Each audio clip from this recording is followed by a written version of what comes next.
Thank you everyone for joining us. The BERDO Review Board currently does not have an appointed chair, so I will lead us in a vote for acting chair. Does anyone on the board want to make a nomination for acting chair today? I nominate Lima Sueda as acting chair. Thank you, Board Member Lattimore. Is there a second? Second. Thank you, Board Member Ellis. How do you vote for nominating Lee Matsuda as acting chair? And I'm going to go board member by board member. Board Member Boyd? In favor. Board Member Ellis? Aye. Board Member Jacobs? Aye. Board Member Lattimore? Aye. Board Member Matsuda? In favor. Board Member Nelson? Favor.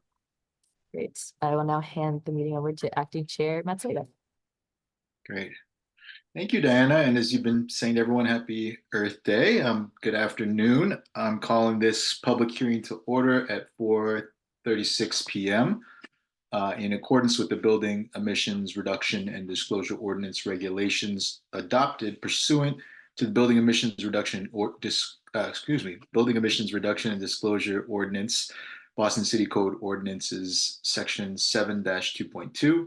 The BERDO Review Board will hold a virtual public hearing at 4:30 p.m. on April 22nd to review the following topics in regards to the reduction of greenhouse gases from building energy production and consumption, so as to promote the public health and welfare of Boston residents. In accordance with the Commonwealth of Massachusetts Executive Order suspending certain provisions of the open meeting law, we are conducting this public meeting online. To ensure public access to the deliberations of the BERDO Review Board, the public may access this call through telephone and video conferencing. Members of the public will have an opportunity to ask questions and provide comment.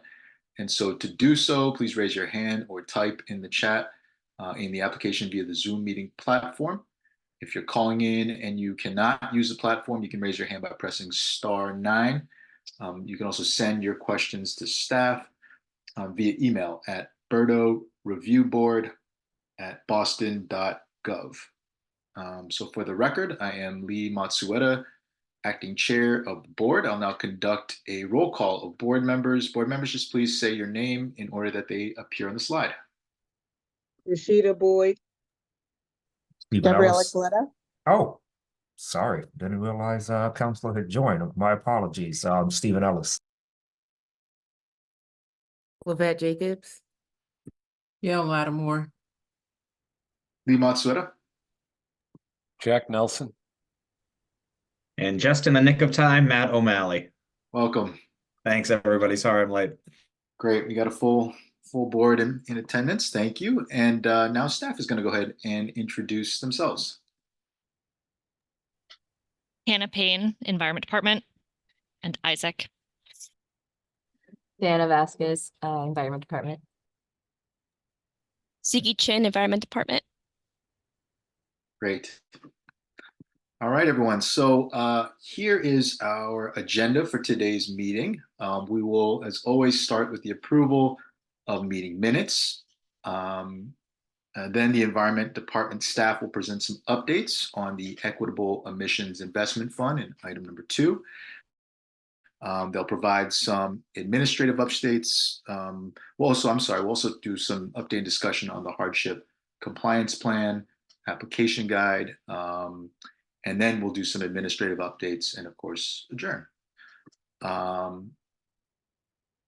So let's take a quick look at our meeting minutes from our last meeting earlier this month. I think it was on the 8th. First on the agenda to approve our previous meeting minutes. Before we take a vote, are there any just questions or comments regarding the meeting minutes?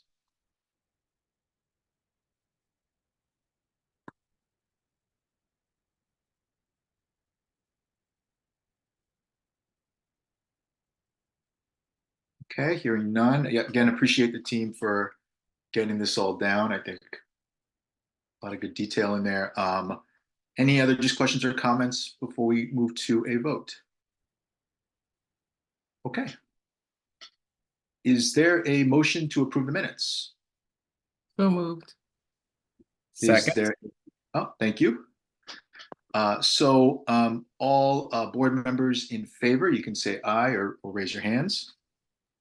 Aye. Aye. Any abstain? Aye. And any opposed, please say nay. Okay, I think our meeting minutes have passed, so we'll make sure we will share that with the public online. Thank you.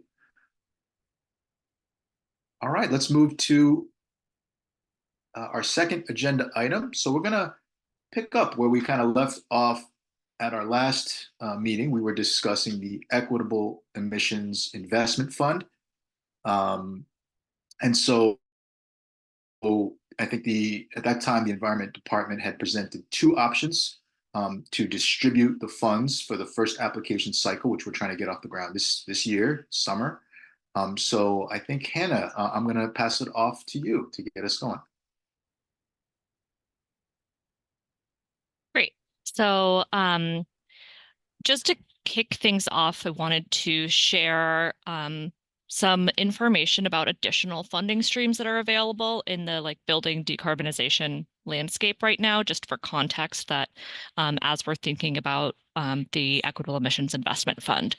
So a few things to note, the city of Boston was awarded just about $660,000 from the Department of Energy for the Energy Efficiency and Conservation Block Grant Program.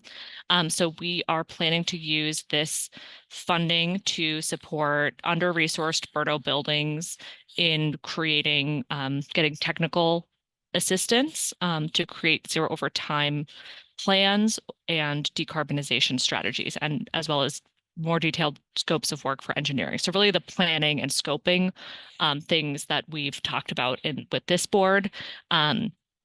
We're looking to fund that work with the EECBG funding.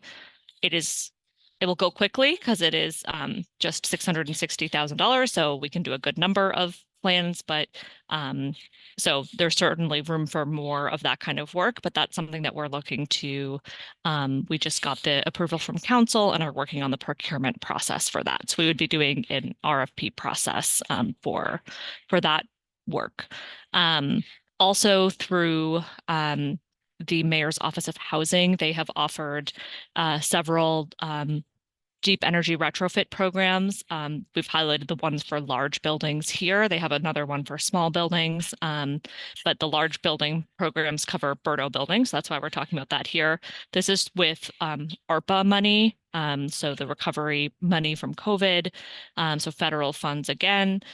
And they have a large building green energy retrofit program that offers up to $10,000 for technical assistance to evaluate decarbonization plans. And then they also have a larger pot of funding for deep energy retrofits. And so that's offering up to $50,000 per unit for the actual work in affordable housing. And so they've funded a number of projects already, and I don't recall right now off the top of my head if they have more applications open. I know they are reviewing additional applications for those programs right now, but that's for deed restricted affordable housing. Also in the affordable housing space, the state has affordable housing deep energy retrofit grant program, and that will provide funds to deep energy retrofits and energy efficiency upgrades, electrification, and renewable generation in affordable housing across the state. So there's another set of funds at the state level for deed restricted affordable housing. And then the Massachusetts Clean Energy Center has a pilot program that is called the BETA program. And they have this for both commercial buildings and nonprofit buildings. So these are pilots where they're providing in-depth building audits to support commercial and nonprofit building owners in planning electrification, decarbonization, retrofits. So again, on the planning and scoping side of the work. I think their applications closed for at least the commercial very recently, or they're closing soon. So again, that's statewide. So there is, so sharing these for context, that there's some funding out there for scoping already. However, I think there's a demonstrated need for more. I know that Mass CEC has gotten a lot of interest in their program and more than they've been able to fully support. Sorry. So, and then there's like the specifics for in-building work have been primarily in the affordable housing space to date. So those are kind of the key updates on just for your own context of where some of the funding is now. I'll pass it over to Diana to kind of go over some of the next things on the fund side, but happy to try to answer questions about those programs.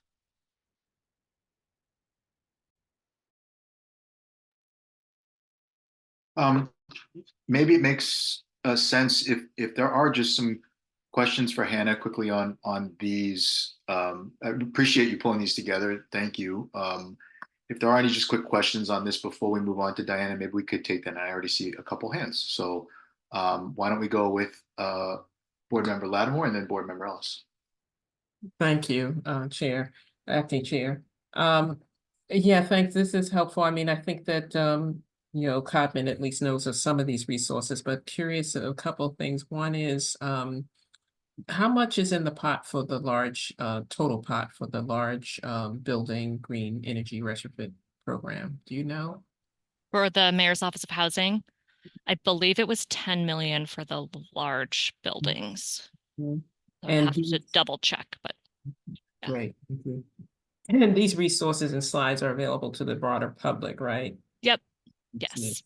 Okay, thank you. That's it. Mhm. Thanks, Board Member Lattimore. Go ahead, Board Member Ellis.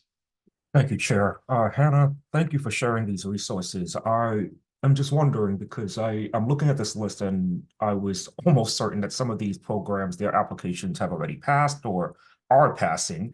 And so do you have any insight on whether or not these programs will be offered in the next cycle? And the rationale for my question is that as we open up the application period for the equitable emissions investment funds, and we want to provide feedback to the community that say if we're unable to fund them, please consider one of these sources that are listed here. If it's not available, then it may need to be pulled off this list. So I'm just curious, will they be offered in a second cycle, so to speak, or additional? Yeah, thanks for that question. So the Energy Efficiency Conservation Block Grant is a one-time grant from the Department of Energy. They have run that program in the past, but don't have any indications that there is additional funding planned, as well as the ARPA money from the Mayor's Office of Housing. That is a one-time investment. So again, that's a one-time program. And you're correct that program, there have been application cycles that have closed. And so I think we're waiting to see if they're going to spend all of the money or have additional funds for more future application rounds. I don't know about the Massachusetts Decarbonized Affordable Housing Program. I'm just not as familiar with the specifics there. And then the Mass Clean Energy Center beta pilots. Again, I think this is a pilot, but my understanding is that they're looking for additional funding to help expand those technical assistance programs that they're able to offer. So there is not, I will say there is not a like ongoing confirmed funding source for this kind of work that we can count on year over year that I'm aware of. Thank you. That's helpful to know.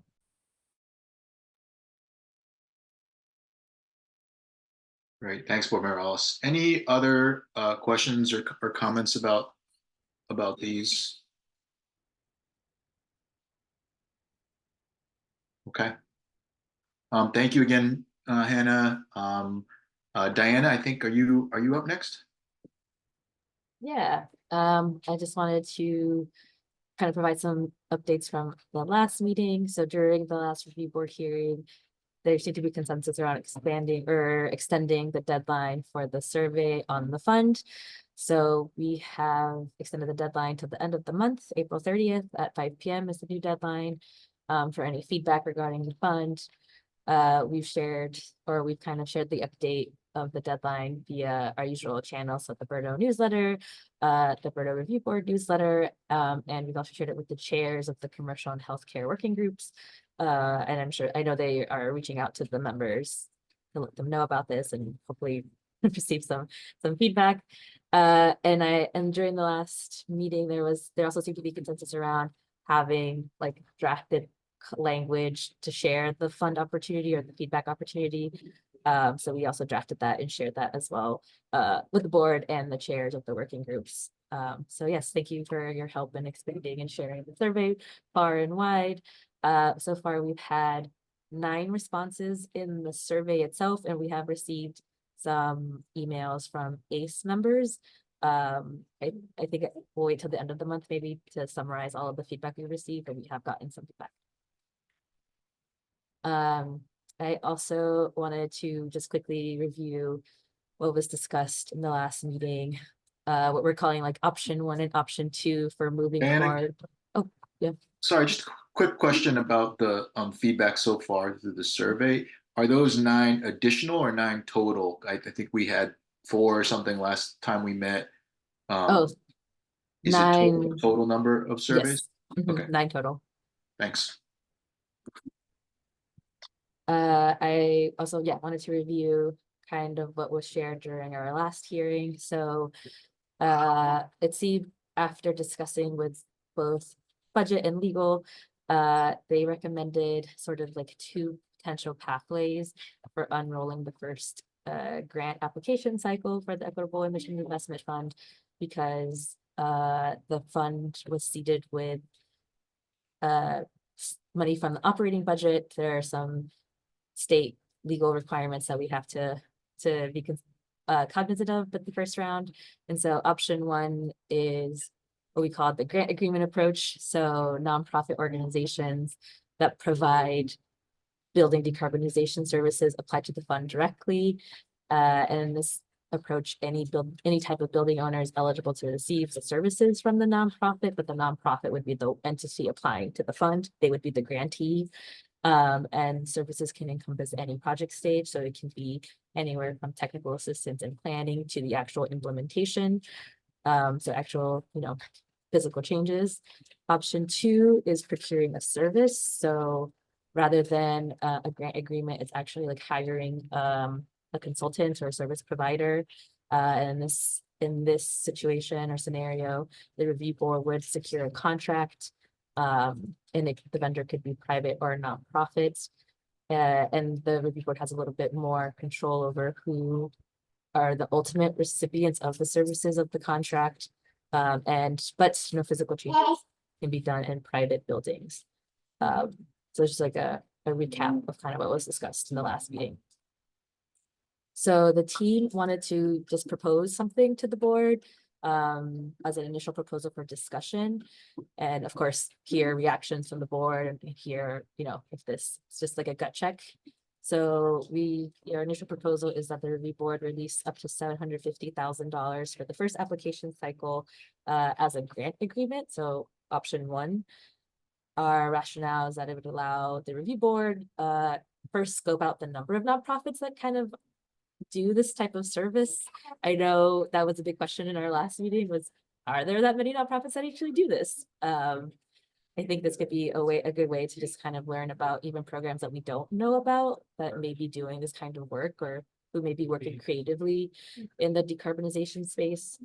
It also allows time for the review board and the BERDO team to learn from the ECBG granting, but also all this other granting funds that's happening, and identify gaps that appear. And if it turns out that there's like a really big need, the review board could then also develop next steps, such as initiating a procurement process later this year if there was interest in doing that. So if we opened up the grant agreement earlier this year and it turns out there's a lot of need, we could then initiate the procurement process later this year as well. And so for proposed application timeline to our initial proposal, we recommend opening the application cycle in June or July. So the next couple of months, with with the stipulation or just a reminder that there are other upcoming deadlines. So July 1st is the deadline for long-term hardship compliance plans. September 1st is the deadline for building portfolio and individual compliance plans schedule, individual compliance schedules, applications, and October 1st is the deadline for short-term hardship compliance plans. And then just a reminder that the regulations do state any application for the fund needs to be open at least 30 days for submission. So if we were to open an application in June and July, just keeping in mind that 30 days, it would have to be open for at least 30 days so that folks can have a time to apply for the fund. And then I just wanted to also include this estimated timeline for a request for proposal process. So the city has very specific procurement processes that we would have to follow. And so if we were to pursue the contracting of service, the estimated timeline we have is about 3 months for the city procurement process. I won't go super in depth with each step, but this is kind of like the steps that we'd have to go through. So keeping that in mind as well, that it may take about 3 months to get the cities to procure a service. And then as that is happening, we would also need to establish an application process for interested parties and have a system for the review board to then vote on the projects that receive the services. Should we pursue contracting with a service provider? Wanted to provide that context. Yeah, okay. And that was all I had. So I'll pass it back to you, Chair. Great, thanks, Diana. Yeah, I mean, helpful to have a proposal, I think, for discussion. I know there was support for the second option. A number of board members showed in our last meeting. I think, you know, the goal is here, if we can make a decision today, that's great. And if it doesn't work out that way and we have more questions or an alternate proposal, I think that's okay too. We can do some reworking of that, but we have to, I think, try to make a decision no later than our next meeting. So I think that's important to kind of note. But I guess what we can do are a couple rounds of questions or comments by members of the board. We will also have a public comment period on this as well. So in any case, yeah, would love to just let's just start. I'll just start with our board members, see if you all just have any comments or questions. It could be about the proposal that staff have offered. I think that would be productive for us to kind of talk through your perspective or your questions on that. And if you have other ideas as well. But I would say let's start maybe with a round of comments or questions regarding the proposal, and then we can kind of branch out from there. So I will start with board member Boyd. Any comments or questions regarding this application that's up on the slide right now? So I'm looking at the potential options for the EIF. That's what I have a question about option 1. So the second bullet, it says any type of building owner is eligible to receive the services from the nonprofit. Correct. Okay. And then, no, I don't have a question. Just let me brainstorm a little bit. Yeah, of course. All right. We can circle back, board member Boyd, and if there's something else that comes to you, we'll bring it back to you. Okay. Let's go to Councilor Coletta. Any comments or just feedback or questions regarding the proposal that kind of staff is kind of put before us? Thank you so much, Chair, and thank you to the staff that's put this all together and for your dedication and hard work. Can you go back to the slide that Rashida had mentioned, or board member Boyd? Okay. I do remember last time, and again, this is my second time here, and I do have a lot to learn. I was more partial in the beginning of the conversation to the first option, giving and empowering local nonprofits with this fund and building their capacity as a way of just dispersing funds equitably, and I think that's where I still am at. And I'm happy to hear that that's the approach that you all want to take. Although in conversation, I do remember that the spirit of this ordinance really was to go through second option 2. And, you know, I do see some value in that. I think a downside, if I'm making a pro and con list and articulating it for everybody, is that through the procurement option, we would also have to follow state law, which requires us to, if there's not enough participants, or if we don't get enough folks that are inquiring about it, we have to restart the process. Does that sound about right to the staff? I know we didn't get into it, but that's my knowledge of the procurement laws that we have to abide by. Yeah, that's a good question. I don't know if Hannah's in Yeah. transition. Oh, We would have to follow the state procurement laws. That is correct. I have not. yeah, you needed. Are you there, Hannah? Did we lose you?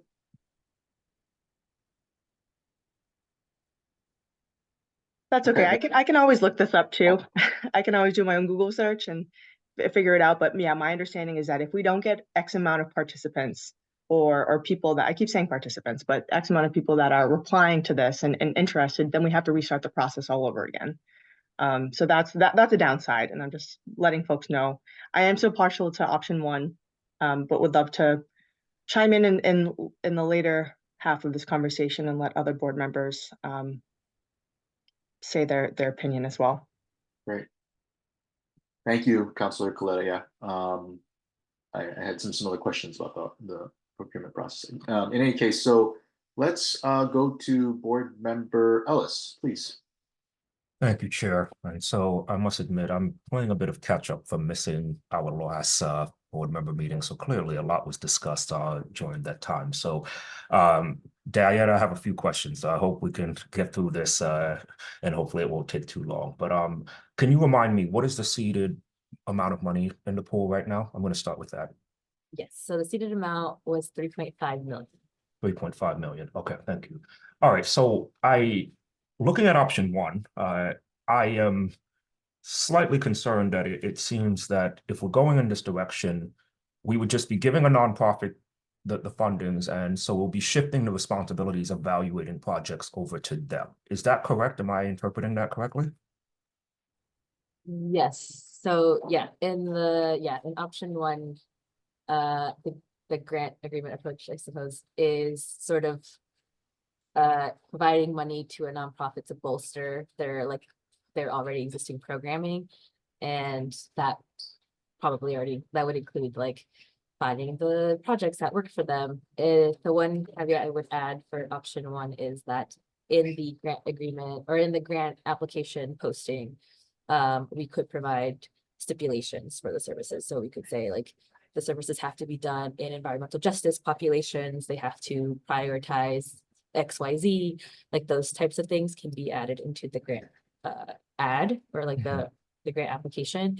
But yes, ultimately the nonprofit would have the say of how the work gets done, if that makes sense. Okay, thank you. That's helpful. So long as we're providing enough criteria, because it does seem like when I saw option 1, it threw me for a slight loop for a moment, because from joining this board, it always seems like option 2 was the direction that we would have to sort of get ourselves prepared for. So I look forward to the conversation on what it means to setting up those guidelines with respect to a nonprofit. Now, is this limited to only Boston nonprofits? No, we could make a stipulation that the project, like the work itself, has to be done in Boston, but the nonprofits do not have to be limited to Boston. Okay, not a Yeah, problem. I would just clarify that the work that is covered by the EEIF would have to be in Boston to meet our fund requirements, but the nonprofit could be based elsewhere doing work in Boston. Got it. Not a problem. I just wanted to make sure that if it's Boston money and it needed to be provided to Boston nonprofits, I would admit that I have a concern that there are enough nonprofits that are ready to take on this scope of work. And so is my understanding with this option one, that 1 month is attractive. I'll admit that, anything that can get this process started sooner. But with the 1 month option, the recommendation, I think it's on the next slide, that we release, what was it, $750,000? Is that correct?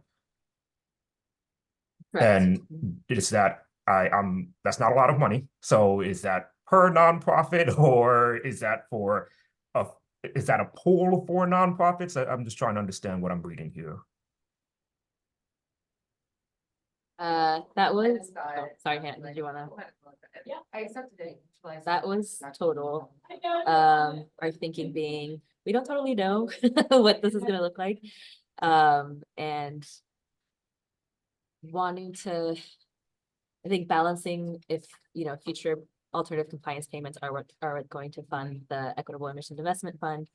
At the earliest, 2026 would be the year that ACPs would be made. And so how do we make the current pool sustainable for next year as well, 2025, and have enough money for buildings who maybe are not as prepared this year, and maybe we'll need some help next year in 2025. So it was just an initial, like, what do y'all think about this? Because we're also trying to balance, like, how do we make sure there's enough money to also do another round of applications next year? Okay. So reason I'm asking about this amount is in previous board meetings, the board seems to have a large interest in making sure that scoping projects were available. So I'm assuming, is this where we're placing criteria, is where the nonprofit would have to be funding scoping projects? So I think that's where I'm, again, I'm here throwing wrenches in conversation that may have already happened last week, but I am sitting here reflecting on, is that enough money? Yes, 20% of the entire pool, but scoping work requires a lot of money. And so I'm not sure if that amount is the amount that I would suggest going towards. So I'm going to pause on the option one, and now let's quickly jump to option two. Sorry.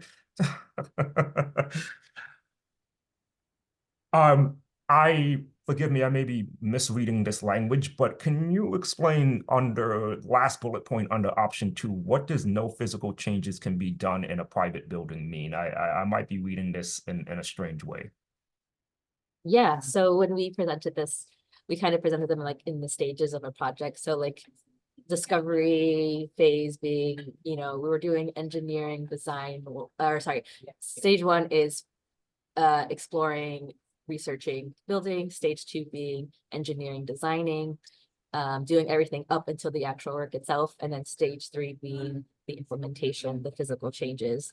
So is it the installation of the heat pump system? Is it the preparing, adding, switching fossil fuels to electric in the building? So like those types of physical changes, or is what we mean by that.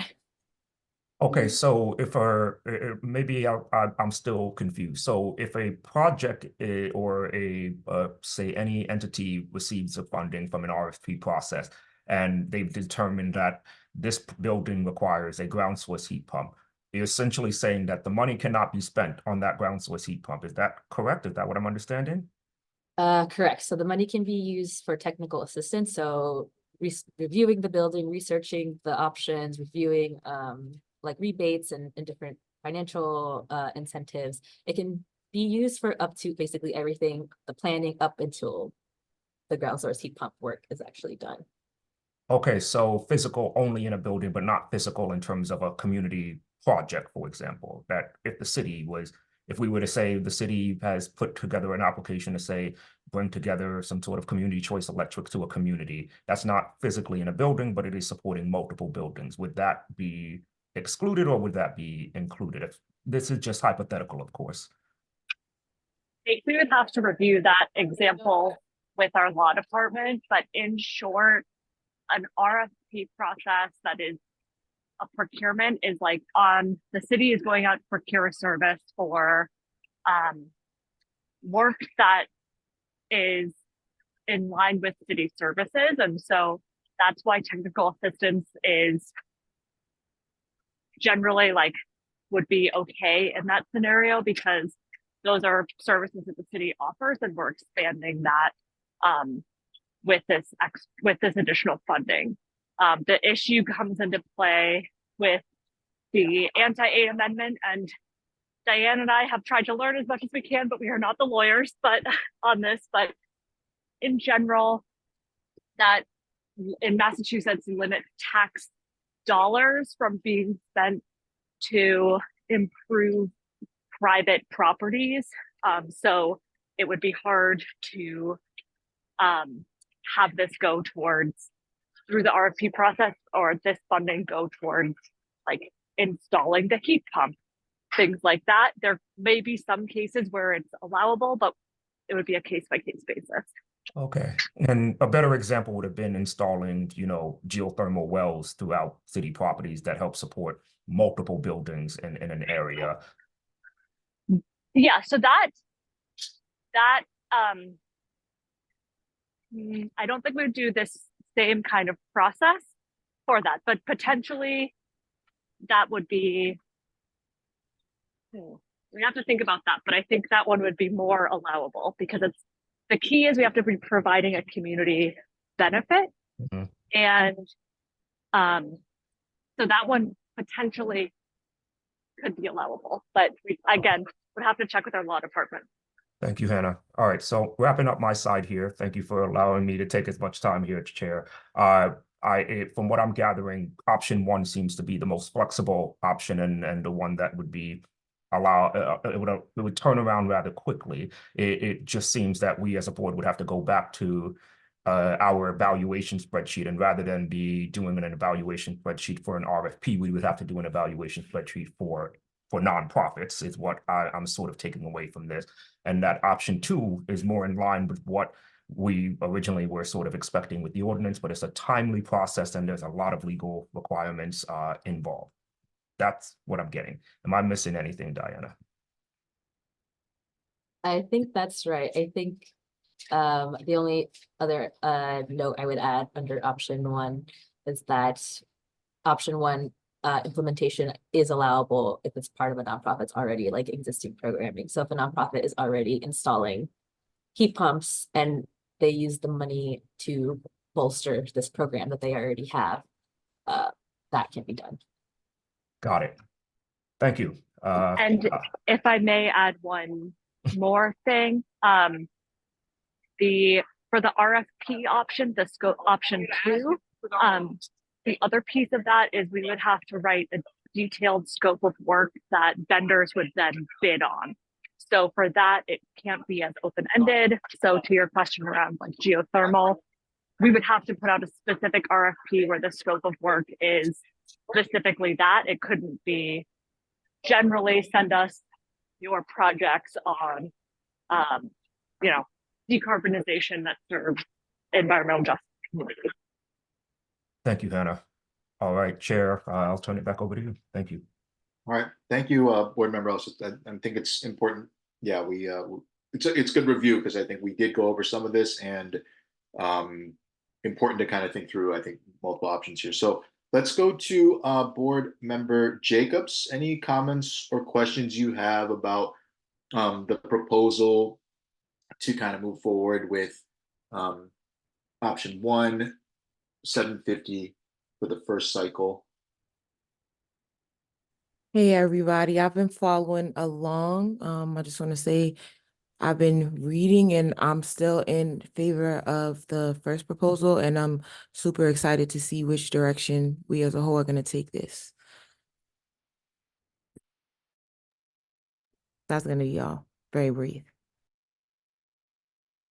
Great, thank you, board member Jacobs. We'll do, of course, another round, and so if you other questions or comments come up specific to this proposal or other parts of the other option, we can include that as well. So board member Lattimore. Yes, thank you, acting chair. Can you go back to the option page again? I just want to make sure I understand a couple of things. So in terms of option 1 and option 2, can you just tell me which one is, you mentioned Diana, a a procurement process that had to be prescribed for a couple, it takes 3 months. Is that the case for both option 1 and 2, or is one a more expedited process than option 2? Do you have to procure the nonprofit in the same way that you procure a direct service, or is it, do you understand what I'm asking? Yeah, so that slide is related to option 2. So these are the procurement steps that the city would have to take, because in this example, yeah, the review board would be serving sort of as the city hiring a contractor.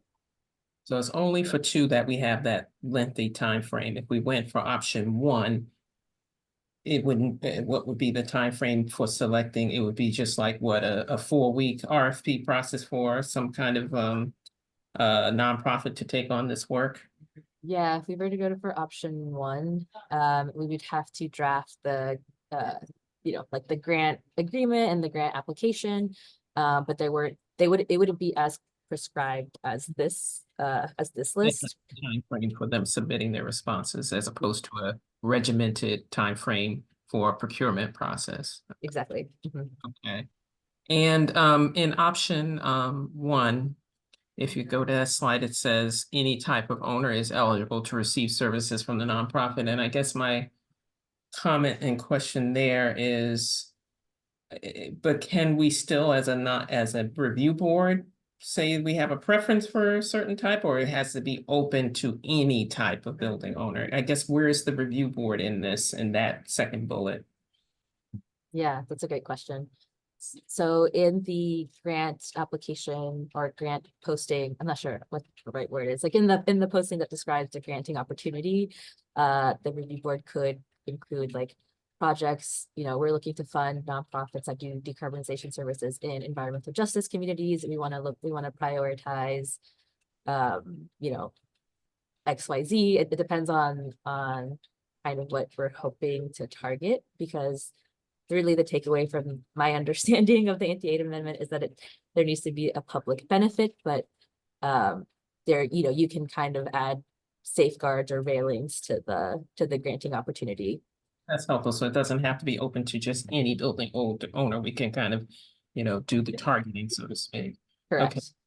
Thank you. And then, so I guess the couple of quick comments about timing, and then just a comment about the pot of money available. In the second option, if in order to go through that 3-month procurement process, sounds like you're going to open up the applications for the Equitable Emissions Fund in June, July of this within the next month or 2. But if we go through the procurement option 2, you won't be able to make decisions for at least 3 or 4 months after you procure, right? So you're holding people off until October, November, when they applied in June, July, to hear about whether or not they got money. So I guess that's a factor. Maybe it's quicker in option 1 for decision-making purposes. So that's just a comment. The only thing on the 750, I mean, it is what it is. We don't have a lot of money. 3.5 million is not a lot of money at all. We have like a 151 unit property, affordable housing property that has a $6.5 million decarbonization budget in and of itself, right? So this is the scale of what it takes to do this decarbonization work if you want to do it in a deep retrofit way. So that 3.5 is always, it's minuscule compared to the need. And I know that the city is doing it best it can. And that leads me to wonder about, like, it's almost like 6 of one, half a dozen of the other in terms of the amount that 750. When I do the math based on our Codman Square DC's own, just to do the actual decarbonization plan for some of our buildings, depending on how many units are in the building, it can cost up to $40,000, $50,000 per building just to do the plan, depending on how many units. Just to assess like how to go about decarbonizing. So it's making me wonder, is that 750 better spent on just the plans, or either way is not going that far, or is it spent on anything? I guess it's just I'm expressing what I've asked a couple of times before about, we need to bring more money to the table to get this done well, because that is just, it's a challenge. So anyway, those are just my comments. I guess I'm still for option one, I guess, but the more I think about it, it's like 750 is the issue. It's just not going to go far either way. But it is what it is. Thank you. I'm done. Thanks, Board Member Lattimore. I actually, that was a lot of where my head is at as well, where you kind of ended your comments. I feel, you know, and maybe for that reason, I am leaning towards definitely option one, and helping people with the planning and the assessment, knowing that I think a lot of, you know, when we're talking about fund options that Hannah presented earlier, it's clear, right? With the resources, are they going to continue to be there? Maybe not, right? And so it does feel like there have to be some other resources lined up, and that not all of that has to come through this board and this effort, right? So I am thinking of it in that way, that I think, you know, going to the smaller relatively amounts for planning and assessment, which still is a lot per building, like the number you shared, Board Member Lattimore. I think that we could still have an impact. I think the thing I'm sitting with also goes back to our last conversation about, you know, how many organizations are there that can do this work, and I'm actually okay if it's a smaller number of good organizations, because it's a smaller pot of money. And I think what we're going to start to need to key in on are these stipulations. So for, you know, that we sort of name, are there specific things that we're looking for, specific whatever buildings or communities that we want to make sure get those services. So among those, so I think I'm leaning in that direction. You know, the conversation from last meeting is in my head about the second option as well, and part of me is thinking, you know, maybe we take a shot with this this proposal, some version of this with option one, and that doesn't stop us from thinking and preparing and planning for a different cycle where we are talking about the other option, right? So I am interested in getting resources out and seeing what we can start to do. And with what else is on our calendar, I feel like a shorter timeline serves us well, given the hardship compliance efforts and all the other applications that we're going to have to review later in the year. So it's not the only reason, but that's just in my mind. So again, I think I do support a version of this proposal, and I haven't gone there yet, but I'm still thinking a lot about what are those stipulations that we might include. I think that's the word we've been talking about, that might further like sharpen kind of the focus of where those resources are spent. Okay, I'm going to stop there, and I'll pass it to Board Member Nelson. Thank you. So if we could go to that other page, the one that shows the both options. Thank you. So we have a total of 3.5 million to spend through this year and next year. Yes, so yeah, 3.5 was seated yeah, until And that carries us through 25. Yeah, assuming in 2026 that we receive alternative compliance payments. I think that's the big question mark. We're not quite sure how much we will receive. Right. Okay. So what's preventing us from moving forward with both of these in parallel, just starting option one and option two, and deciding on an amount to distribute through both options at the same time, to give both options a shot? Yeah, if that is an option, there's no reason the review board couldn't do both in parallel. I guess for me personally, maybe capacity, but and thinking about the timelines that are coming up, such as like the hardship application deadlines and the building portfolio deadlines. That would just be my one like caveat, is trying to balance what seems like what we think will be a lot of applications, but we don't, we just don't know for sure. Okay. Because we identified in earlier meetings, the board did, that it's very important to do these studies and to get as many funds out there to do the studies. And option 2 gives us the most flexibility to distribute those funds towards, the types of buildings and owners that need this money the most. So I in my mind, it would be best to move ahead with both if we can do it in parallel. I'm concerned with option 1 that there's not very many entities out there that are not for profit that do this type of work. I frankly don't know of any, and I've been in these circles for decades. But we could, if we elected to do that, we could say maybe 750 in option 1 and 750 in 2, and option 2 would strictly be technical assistance studies. And could we go out and select, look for proposals from many different engineering companies or planning companies, and then select 3 or 4, and then ask those 3 or 4 to react to different, or to pursue studies in different buildings throughout the city?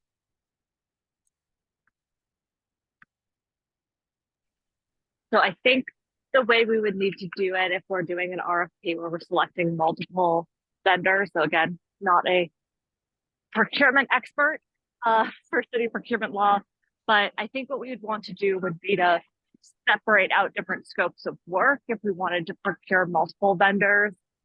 So let's say we said, one scope of work and pot of funding would be for doing decarbonization studies in nonprofit buildings, and then separate one, so we'd hire a different firm to do residential buildings. I think would be the easiest way to divide that up.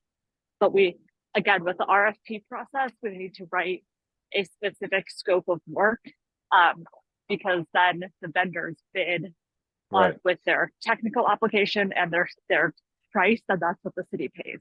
Understood.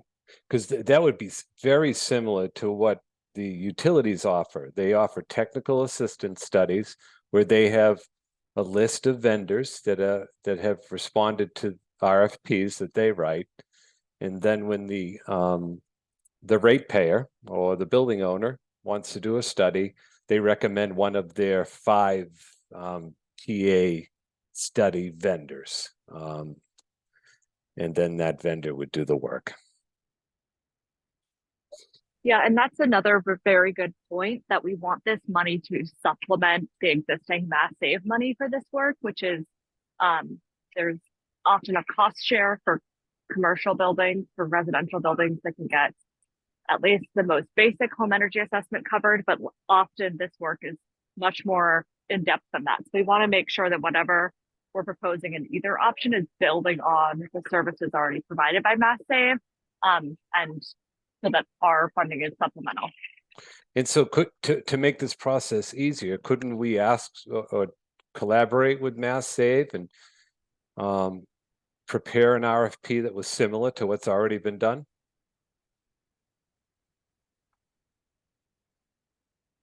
We would definitely want to be collaborating with Mass Save. I think it would be slightly different what we're asking, but some of the examples I shared, like the Mayor's Office of Housing program and the Mass CEC Beta program, work with Mass Save so that their funding is complementary, and we would want to do a similar approach with our program. Okay.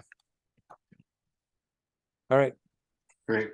Really good points. And then I know, just to point it out, I don't know if you saw it, Jack, but Gail did sort of suggest some potential nonprofits in the chat that might be able to take on this type of work. So if you're curious, I think those are groups that might be able to do it. We definitely talked about New Ecology and maybe Resident last meeting, but She also named some others, if you're curious at looking at that. All right, let's make sure Board Member O'Malley has an opportunity. Please share any comments or questions you might have. Yeah, thank you, Lee. First off, thank you so much to the team for drafting the social media language relative to the survey. I actually missed that email, but I just checked, saw it, and have updated my LinkedIn. So here's to getting to double digits in responses in the next couple of days. I'll do some follow-up as well. Yeah, I mean, we've spent a lot of time on this, and I think, you know, what was helpful to me last week, or last meeting, was there were sort of the pros and cons listed with both. And if I have it right, and I'm sort of paraphrasing here, you know, they're easy to see the pros in both situations. The cons I want to focus on. The con on option one was that it would limit the pool of potential service providers, and more concerning to me, it also would limit the control that this board would have. We'd essentially, I think, you know, I don't oversimplify it, but be subcontracting out what we're going to do. Which is why I was and am more supportive of option two. I think the biggest con that was associated with option two is that it would limit, of course, the scope of work to studies, to sort of scoping out to some of those early phases. I'm okay with that, just given the cost associated with that and the fact that so many buildings are looking for that. So I do see utility. Having said that, I think it's you know, I want to get consensus, and I think that's something we all strive for. I support the department's you know, yeoman's work that you all are doing each and every day, and I don't want us to sort of bite off more than we can chew to in terms of how we implement this. So I actually like limiting the amount to $750,000. I am fine to go forward with option one, even though option two would be my preference. It sounds to me that there's more support for option one. And again, just one voice. But I guess two things sort of jumped out. One, I don't love the fact that there's no residency requirement for these potential vendors. We were very, very intentional, particularly with this review board, to make sure that there was obviously a residency requirement, but also to make sure that the nominating groups were local groups. So that's just one thing that I want to raise. I would assume that we would be able to choose the vendor. So you're nodding your head, Diane, I have that correct. So we wouldn't make it a prerequisite. We wouldn't add stipulations, but certainly a local based Boston based business could presumably receive more points on their application. Is that correct? For option one? Yeah, if we were to go forward with that option one sort of pilot, for lack of a better word. Yeah. Yes, if the review board wanted, you could say like, we want Boston-based nonprofit organizations. And we would pick, or would it, the procurement office have to pick it? How would we select the vendor? Oh, so the grant agreement approach, the review board has discretion over who- Okay, so who that's gets helpful. selected. Yeah. Yeah, and again, I'm not suggesting we tie our hands needlessly behind our back, but I do, you know, just because that was raised, it's always my preference to support a Boston-based business. And then, I guess through that process, we could work with whomever we choose as the vendor. I'm saying this as a statement, but it's a question, so just picture a question mark at the end of it. We could work with the vendor to sort of, again, set the stipulations on what we would like to sort of see, you know, prioritize environmental justice communities, prioritize, you know, locally owned and operated type buildings. We could set those parameters in terms of whom they would serve, and then we would, I assume, there'd be follow-up, there'd be some oversight. This is maybe a less clear. I'm probably not being too articulate as I'm explaining my concern. My concern is that we'd just be subcontracting this out. The review board would not be able to keep an eye and make sure that the funds are delivered in the way that we all, I think, agree and hope they would be. So can you talk about a little bit about the oversight the board would still have if we were to go forward with option one and subcontract out these services? Yeah, so I can take that one. So I think the best way to think about option one is a grant program. So this would be, the review board would put out a call that says, you know, we're looking for to support building decarbonization projects that serve environmental justice communities. You could include what you're looking to prioritize, but it's a bit more of an open-ended call that it can be. And then you could evaluate those responses and determine which nonprofit or nonprofits you would want to fund, and they would have whatever their program that they're proposing would be. So in this case, it would likely not be that you could say, that they would bring every single building to you that they're looking to work with to get pre-approval. That likely wouldn't work very well, but it could be, a nonprofit that is already working with low-income building owners to do decarbonization projects, and this funding would help bolster the work that they're already doing in Boston, and they would use this work to expand the number of Boston buildings that they could support. Within the grant agreement, you could also stipulate regular check-ins, reporting, and other things like that to make sure that they're staying on task and meeting the expectations of the board. And is the thought, that's helpful, thank you, Hannah, is the thought that, I'm just going back to the sort of the review board, the initial proposal for discussion, the review board release up to $750K for the first application cycle as a grant agreement. Is the thought that would go to one firm, or we would divvy it up to multiple? I think we could leave it open.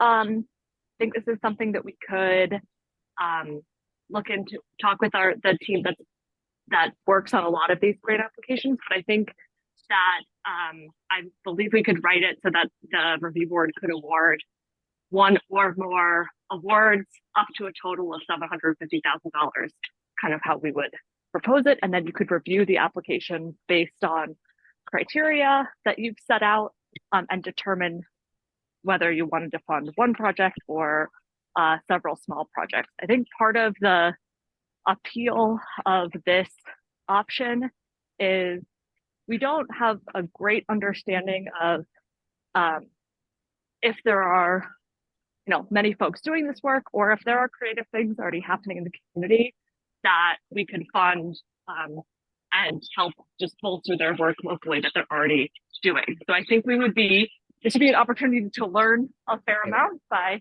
putting this money out there and seeing what kind of creative ideas we get back. Whereas option 2, the RFP process, we would, as the city and the review board, write a very detailed scope of work that would have to be met exactly. Yeah, no, I totally get that.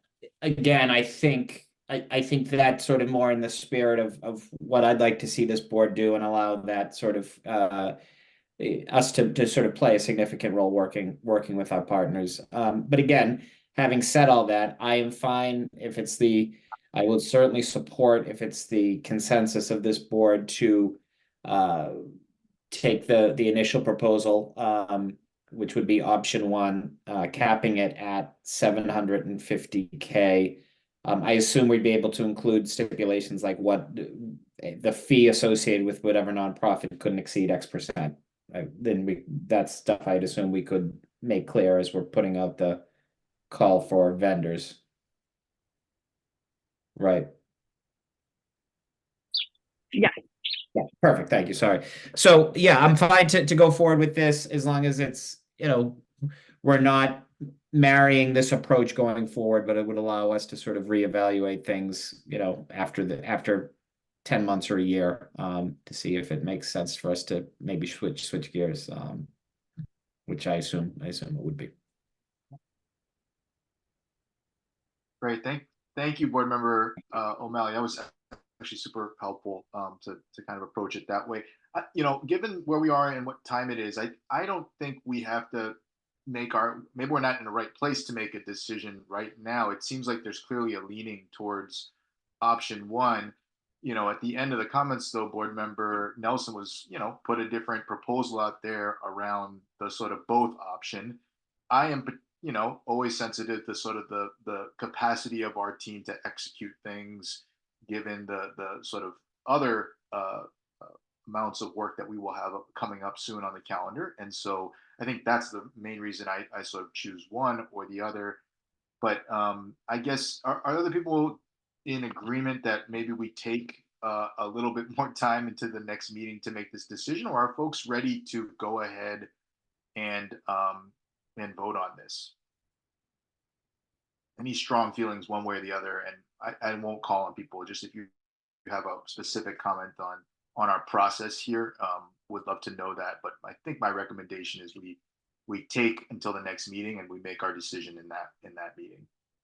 Well, Mr. Chair, if I may, I would love to know sort of the Environment Department's team on this. If they're anxious for us to take action, again, I'm fully confident with proceeding with option one. As long as, you know, it seems to me that it's clear that we could reevaluate, but if the environment team thinks we can wait 2 weeks, then I have no problem waiting either. But don't delay a vote on my account, I guess is what I'm saying. Sure. If I may offer a proposal, and Diana, please jump in if you disagree with me, but one thing that I think our team could do is begin at least an outline of what a grant application could look like by the next meeting, so that you can have a little bit of a better sense of some of those parameters, things that you could put in to such a call for through a grant program. And then we can also take a closer look at what it could mean to try to do option two at the same time. Probably not have as much fleshed out, but we are working on similar procurement with the ECDG money. So I can take a look at that and give an update on that as well. Well, I appreciate that. Dan, do you have any comments on that? I feel like that seems like a good course of action, but. Yeah, I'm happy to do that. I think that makes sense as well. Okay. If I may. Yeah, board member Lattimore, I'll let you go, and then I do also want to make sure if board member Boyd or if any of the others who didn't have a lot that they wanted to add earlier, if there are other comments you'd like to make, we'll make sure there's a little time after board member Lattimore goes here. Well, I'll see for now to those two board members and go after them if they have questions. I'm all right, board. I'm all right. Okay. I'm actually getting my questions answered by y'all asking questions. So thank you. Great. Yeah, of course, board member Boyd. And board member, was it you, board member Jacobs? I was just curious if there's any other comments or questions you have right now. Nope, not at the moment. The dialogue was pretty much answered everything that I needed to know. So go ahead, board member Lattimore, and then we'll kind of try to sum up where we think we are right here. Thank you. Yeah, so I tend to agree with Councilor O'Malley's comments about, you know, the process, and, you know, if the staff feel ready, that's fine with me also. But if we're waiting for that a little bit more analysis that was just discussed by the staff, then I would add to that the cost for option one and option two, meaning is there a differential in terms of the costs for hiring a nonprofit in option one versus, you know, what we have to pay to procure an entity or entities in option two? I don't know if there's a way to suss that out, but is there a differential in cost for whoever we bring on board to do the work? Just a comment and a question. If there's a way to flesh that out, that to me would be helpful.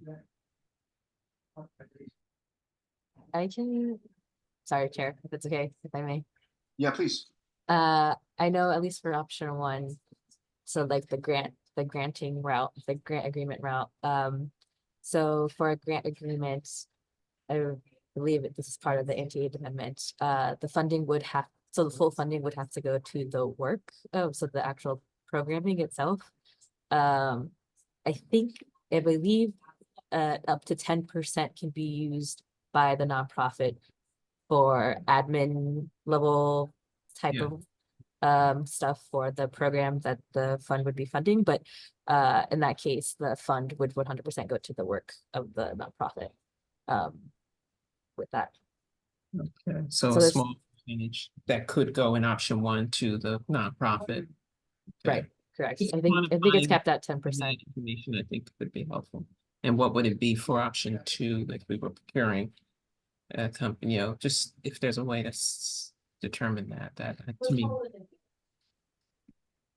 I am not as familiar with the procurement process. Yeah, I understand the question, and I don't think that we would be able to determine that. So through the procurement process, we do look at price proposals as well.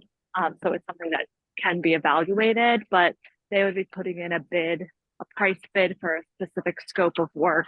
So I think your question is more like, do you get more bang for a buck for a nonprofit versus a private firm that may come in through the RFP process? And I think the answer is maybe, but we don't know. And that likely the scopes of work we'd be getting through the grant making process would be slightly different than what we would necessarily write out in a prescriptive RFP process. Thank you. All right, so I think where we at is we will the staff has agreed to kind of help come back in our next meeting with a draft of the grant application, and then that's where we can talk more specifically about specific types of stipulations or conditions that we want to make sure are there so that they're the right resources are going to the right places. And in addition, that there could be some update provided about the sort of procurement process that Hannah was kind of sharing. And so we can start to kind of think a little bit about option two. I think we're going to have to also make some decisions. I don't know if we need to make the decision in the meeting about how many organizations. There's probably ways that we can make it flexible, but that has come up. But we're going to have to probably agree on the amount, make sure we're clear on which option, and if we're going with the grant piece, that we're starting to put that in motion and have some guidance that we can make sure we offer around the application process. So I think we should prepare to do that in our next meeting. Am I missing any other key chunks right now? I do recognize that there's interest in the second option, and so I appreciate the staff being willing to kind of make sure we keep that conversation going. No other chunks. The only other thing I will note in terms of our, depending on what we choose, our theoretical timeline, it's also planning for outreach. So once we have something open, making sure we have enough time to, provide info sessions or FAQs or whatever we think that makes the most sense to potential folks who may be interested. Yeah, I think that would be also helpful, is just a general timeline that we could outline to include, right, the outreach, our typical process around grant applications and so forth, and review. So it'd be helpful to also have a general timeline that we could pair with option one. Great. All right. I think what I am going to recommend is that we actually just go ahead and see if there are any comments from the public, and then we can quickly kind of try to get through our next and third agenda items. So I'm going to go ahead and open this meeting to public comment. As a reminder to members of the public, to provide public comment, you can raise your hand or type in the chat in the application via the Zoom meeting platform. If you're calling in and can't use that platform, you can raise your hand by pressing *9. And you can also send your questions to staff via email at BERDO@boston.gov. As a good reminder, we're just trying to keep things moving, so let's try to keep it to 3 minutes if we can. Please introduce yourself. If there's an organization or particular neighborhood you represent, I would appreciate that. And if you are joining us, please, and you have a comment or question, you can, again, please make yourself known. I will pause for a moment and see if there's any public comments on this conversation we've been having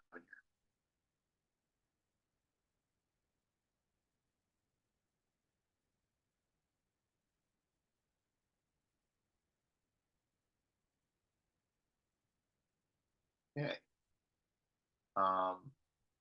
We sure there's no comments. You're welcome to email folks on our staff. We can put stuff in the chat, or obviously use your voice and come on Zoom. Wonderful.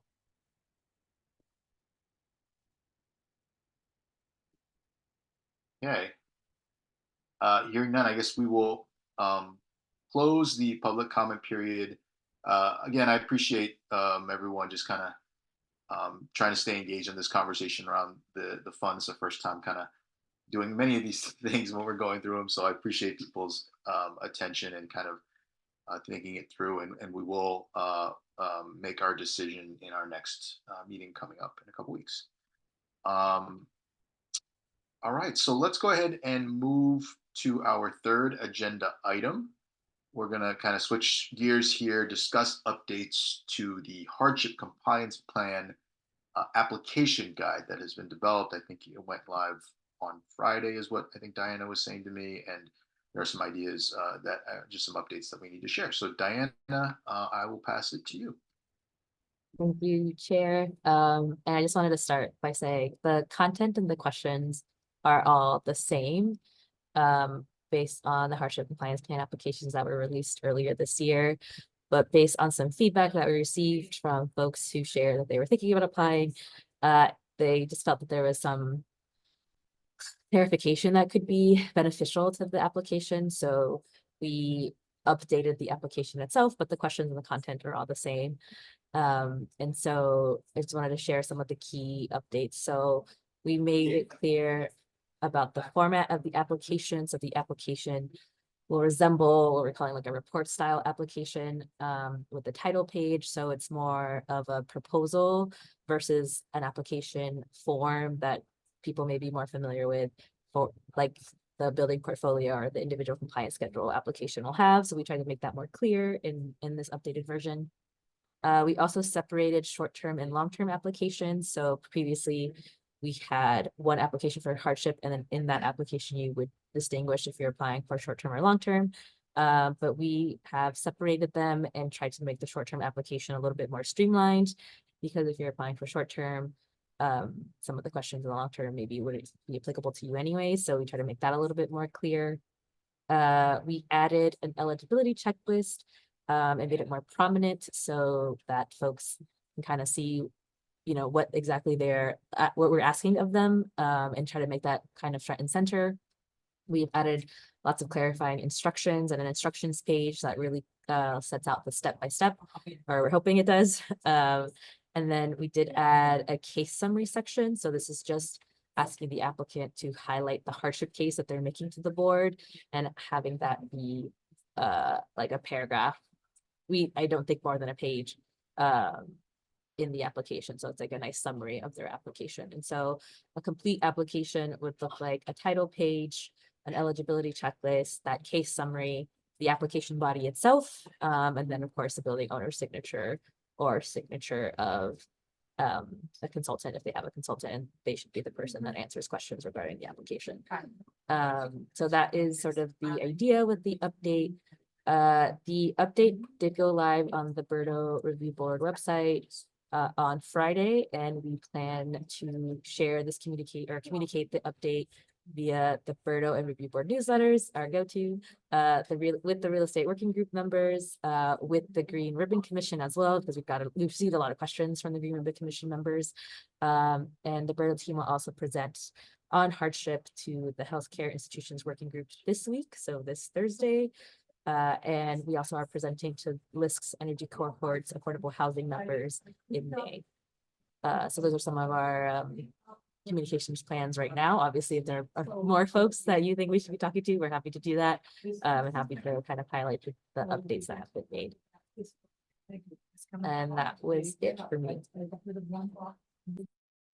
All right, thanks, Diana. And so going back also just to your timeline, the idea is that I think what we have on the calendar is you said July 1st, the long-term applications are due. And then later the fall, October 1st, we're looking at the short-term applications being due, correct? Correct. Okay, great. All right, we're gonna do a round of just any questions or comments that board members might have.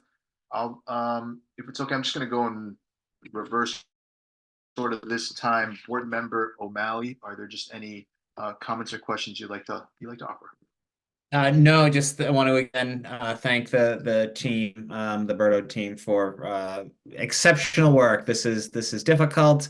You're hearing a lot of opinions. You're literally and figuratively drinking out of a fire hose. So we appreciate it. I think this whole compliance hardship compliance questionnaire I think has ended up in a much stronger place. So no questions. Grateful for all your good work.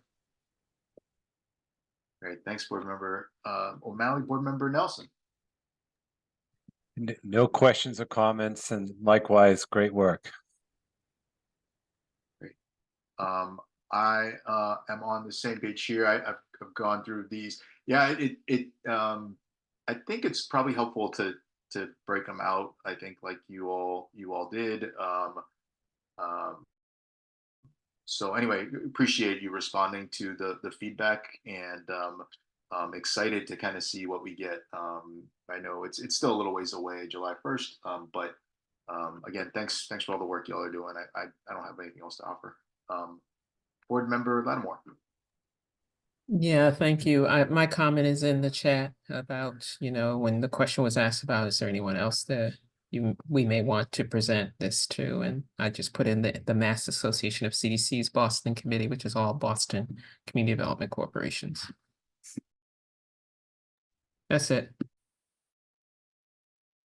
Great. Thank you, board member Lattimore. Board member Jacobs. No questions at the moment. Board member Ellis. Yes, thank you. And I echo what my colleagues have said. Thank you for incorporating those comments that the members of the public have put forth. I am wondering, and I'm actually trying to find their name.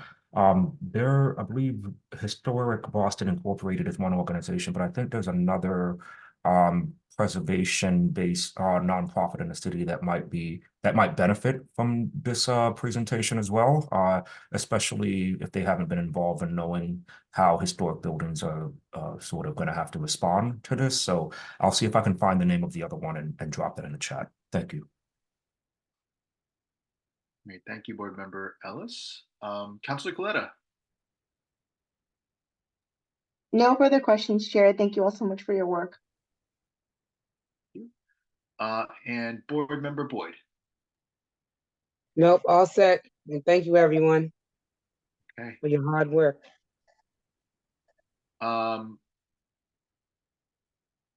Just because I feel like there are folks that are here, I'm not sure if there are, it looks like some members of the public. So I think I will open it up for public comment period.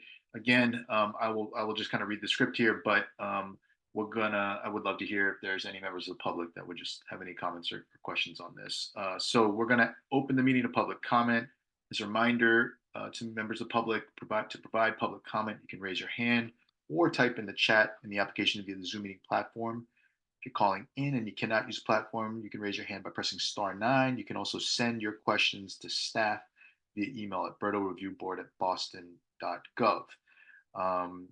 Let's try to keep our comments to 3 minutes. I think please introduce yourself. If you have an organization or a neighborhood. So I will just open it, please. If you have any questions or comments regarding the hardship compliance plan applications guide that we were just talking about, would love to hear it. So I will pause for a moment and see if there's any public comments.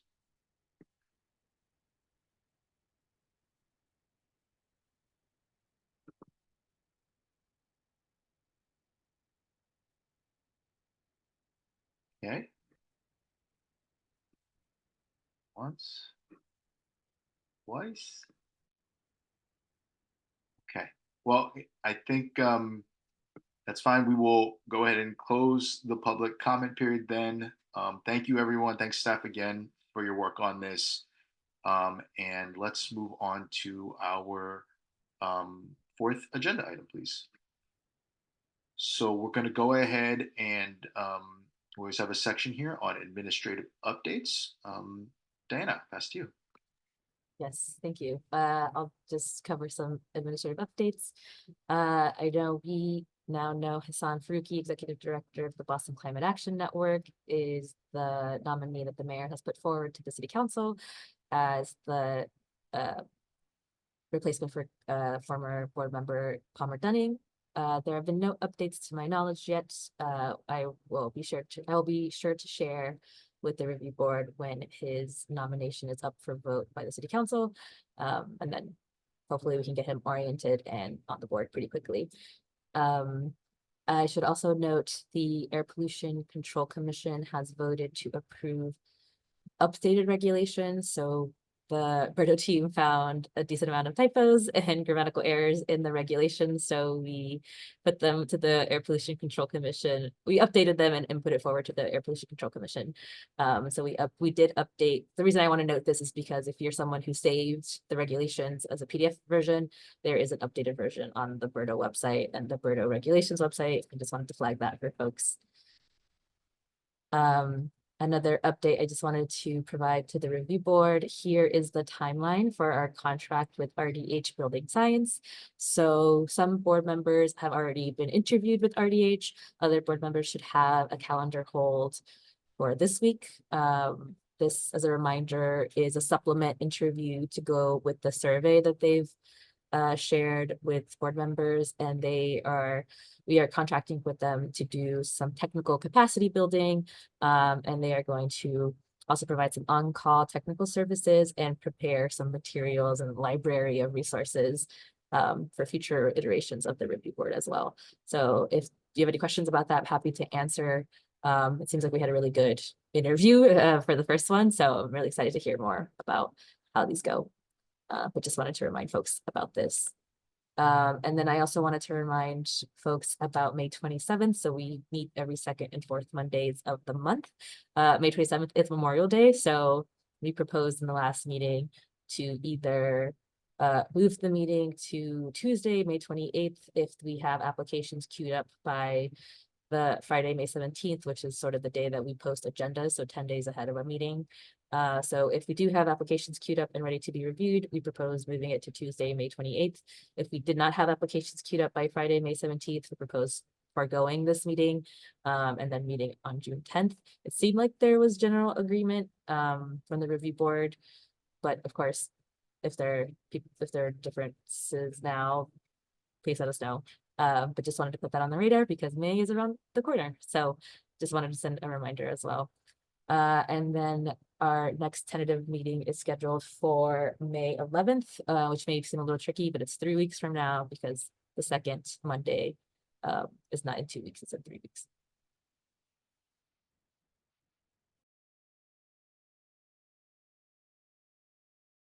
Did I say May 11th? I meant May 13th. I think you meant the 13th, right? Yes, sorry, yeah. Thank you, Chair. Great. Just any quick questions or comments from the board on this? I'm not going to go through the whole list, but yeah, I see board member Ellis. I'm sorry, is that you, board member Ellis? Yep, that's me, not a problem. Diana, just out of curiosity, and you may have explained this in the previous call, how did the city go about selecting RDH? Because I was just curious how you chose this company to be our sort of technical advisors and so on and so forth. This is a great, actual great example of the procurement process. So we drafted a scope of work. So it included these different tasks. So building technical capacity for the review board, building resources, bringing sort of like the evidence to the different technical capacity building they would be providing, and also on-call services. So if there was a hardship compliance plan application, for example, that the review board was like, we would love some technical expertise on this, let's call on RDH. So we put out that ad, and then different service providers they'll do like a FAQ, so we'll do a question and answer session, and then different vendors will bid on the project. That's sort of the kind of how that's a very summarized process. That's helpful. No, it was just for me, it was just a slight surprise, and I was like, oh, there was a company selected, so I guess I didn't know what was going on behind the scenes. With respect, you probably did say it, and I apologize. But I just was curious about how they came to be in the space. Thank you. Back to you, Chair. Yeah, board member Ellis, I think Hannah was she went ahead and shared in our folders maybe for last month or last meeting, the actual RFP, or is that what they call it? The document that they used to say, here's what we want in for this contract. And so that was really helpful for me to take a look at going into those interviews. I don't know, and I still don't actually even know what RDH stands for. I can't find it, but RDH Building Service Sciences, they definitely seem to be excited about working with us. They've done a lot of work in Canada, from what I can tell, a little bit in around here, definitely some in Seattle. Some projects that I think have a lot of bearing and connection to what we're hoping will get done in Boston. So I'm encouraged. I don't know other organizations or companies that are offering the type of services they are, but they seem very eager to work with this board to kind of help us get kind of more up to speed and answer questions and be available. So I find that I think that's going to be value added. And Chair, if I may just jump in with one point. So if board members are interested also in the request for proposal document that we shared with you, at the end of it, it also has evaluation criteria. So that will tell you kind of how we evaluated the different proposals that we received on their technical merits and then on price. So that's how we review proposals. And it's, as Diana said, a great example for what the detail you'd have to put into an RFP if we were to move forward with option 2, as was being discussed earlier. Great. Thanks, Hannah. And thanks, Diana. So any just other questions here? I guess, yeah, eager to obviously get our next our next review board member on. So hopefully that will move forward quickly.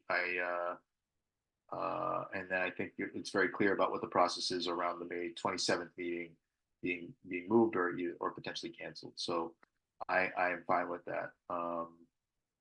And yeah, our next meeting is on the 13th. I don't have anything else. Other board members?